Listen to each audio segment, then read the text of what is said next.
दोस्तों, भगवान शिव के बारे में ऐसा कहा जाता है कि भगवान शिव त्रिलोक के आदि और अंत के देवता हैं, जिनके आगे दुनिया की सभी शक्तियाँ असफल हो जाती हैं। लेकिन क्या आपको मालूम है आखिर भगवान शिव का जन्म कैसे हुआ था? उनकी माता कौन थी और उनके पिता का क्या नाम था? उन्होंने किससे अपनी शिक्षा प्राप्त की थी और किस किस को शिक्षा का दान दिया था? अगर नहीं तो चलिए, क्योंकि इस वीडियो के माध्यम से हम आपके इन्हीं सभी सवालों का जवाब देने वाले हैं, इसलिए प्लीज इसे स्किप किए बिना एंड तक जरूर देखना।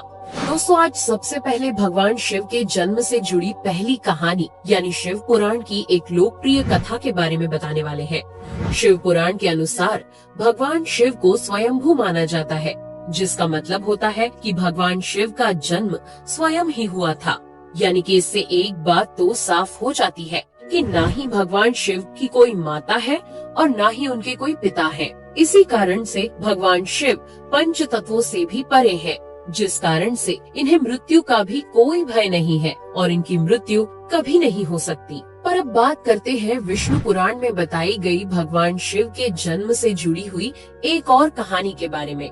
विष्णु पुराण में बताया गया है कि भगवान विष्णु के माथे से निकलने वाले तेज के कारण भगवान शिव की उत्पत्ति हुई थी और उनके नाभि से निकलते हुए तेज से कमल पर विराजमान ब्रह्मा जी का जन्म हुआ था। मगर दूसरी ओर भगवान विष्णु के जन्म के बारे में शिव पुराण में बताया गया है कि एक बार की बात है जब भगवान शिव अपने घुटने मल रहे थे और उनके घुटनों से निकलने वाले मैल से भगवान श्री विष्णु जी का जन्म हुआ था। पर अगर ऐसा हुआ है तो विष्णु पुराण और शिव पुराण एक दूसरे से बिल्कुल अलग हैं। इस कथा के अलावा भगवान शिव के जन्म की एक और पौराणिक कथा काफी ज्यादा पॉपुलर है, जिसे शायद आपने बड़े बुजुर्गों से सुना होगा। पर अगर नहीं सुना तो आपकी जानकारी के लिए बता दें कि एक बार की बात है जब भगवान विष्णु और परम ब्रह्मा जी के बीच इस बात पर बहस छिड़ गई थी कि आखिर इस संसार में सबसे महान कौन है। और जब भगवान विष्णु और भगवान ब्रह्मा इस बात को लेकर बहस कर रहे थे तो एक जलते हुए खम्बे के रूप में महादेव उनके बीच आए थे।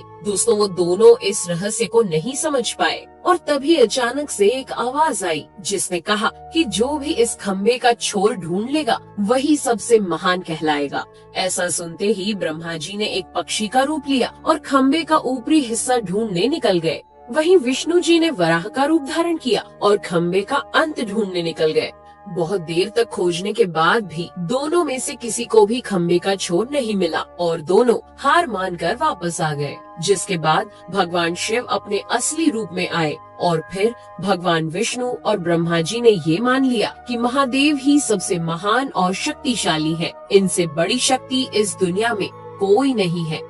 इसके साथ ही शिव पुराण में बताया गया खम्बा इस बात को दर्शाता है कि ना ही भगवान शिव जन्मे थे और ना ही उनका कोई अंत है। और एक कारण तो यही है कि भगवान शिव को स्वयंभू कहा जाता है, यानी भगवान शिव का अंत है ही नहीं, वे अमर हैं।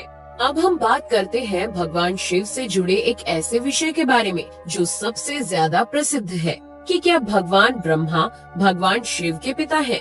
जी हाँ, इनकी ये कहानी लोगों के बीच काफी प्रसिद्ध है। तो आपको बता दें कि आखिर किस प्रकार भगवान शिव ने ब्रह्मा पुत्र के रूप में जन्म लिया था। इसके पीछे विष्णु पुराण की एक पौराणिक कथा है, जिसके अनुसार जब धरती, आकाश, पाताल या कहे पूरा यूनिवर्स जलमग्न यानी पानी में डूबा हुआ था, तब भगवान विष्णु के अलावा कोई भी देव या प्राणी इस संसार में नहीं था। तब केवल विष्णु ही जल सतह पर अपने शेष नाग पर लेटे हुए नजर आ रहे थे। जिसके बाद उनकी नाभि से कमल की डंडी पर ब्रह्मा जी प्रकट हुए और जब भगवान ब्रह्मा और भगवान विष्णु इस यूनिवर्स से संबंधित बातें कर रहे थे तब भगवान शिव प्रकट हुए। जिसके बाद ब्रह्मा ने उन्हें पहचानने से इनकार कर दिया। इस कारण से भगवान शिव रूठ गए और उनके रूठ जाने के कारण भगवान विष्णु ने उन्हें दिव्य दृष्टि प्रदान कर ब्रह्मा जी को भगवान शिव की याद दिलाई। जिसके बाद भगवान ब्रह्मा को अपनी गलती का एहसास हुआ और शिव से क्षमा मांगते हुए उन्होंने उनसे अपने पुत्र रूप में पैदा होने का आशीर्वाद मांगा। जिस कारण से भगवान शिव ने भगवान ब्रह्मा की प्रार्थना को स्वीकार करते हुए उन्हें ये आशीर्वाद दे दिया। लेकिन इसके बाद जब भगवान ब्रह्मा ने इस सृष्टि की रचना शुरू की तो उन्हें एक बच्चे की जरूरत पड़ी और तब उन्हें भगवान शिव का आशीर्वाद ध्यान आया। जिसके लिए भगवान ब्रह्मा ने तपस्या की और बालक के रूप में भगवान शिव उनकी गोद में रोते हुए प्रकट हुए। आपको बता दें कि ये भगवान शिव का एकमात्र बाल रूप है। जब भगवान ब्रह्मा ने उनके रोने का कारण पूछा तो उन्होंने बताया कि उनका कोई नाम नहीं है। तब भगवान ब्रह्मा ने भगवान शिव का नाम रुद्र रख दिया, जिसका मतलब होता है रोने वाला। पर इसके बावजूद भी भगवान शिव चुप नहीं हुए, इसलिए ब्रह्मा ने उन्हें दूसरा नाम दिया। पर शिव को वो नाम भी पसंद नहीं आया और फिर भी वे चुप नहीं हुए। इस तरह शिव को चुप कराने के लिए भगवान ब्रह्मा ने भगवान शिव को 108 नाम दिए थे, जो रुद्र, शर्व, भाव, उग्र, भीम, पशुपति, ईशान और महादेव जैसे नाम थे। और शिव पुराण के अनुसार उनके ये नाम पृथ्वी पर लिखे गए थे। इसके दोस्तों, ये थे भगवान शिव के जन्म से जुड़े हुए कुछ फैक्ट्स, जो आपको कैसे लगे हमें कमेंट करके जरूर बताइए। साथ ही अगर आपको वीडियो पसंद आया हो तो इसे लाइक और चैनल को सब्सक्राइब करना बिल्कुल ना भूलें। धन्यवाद।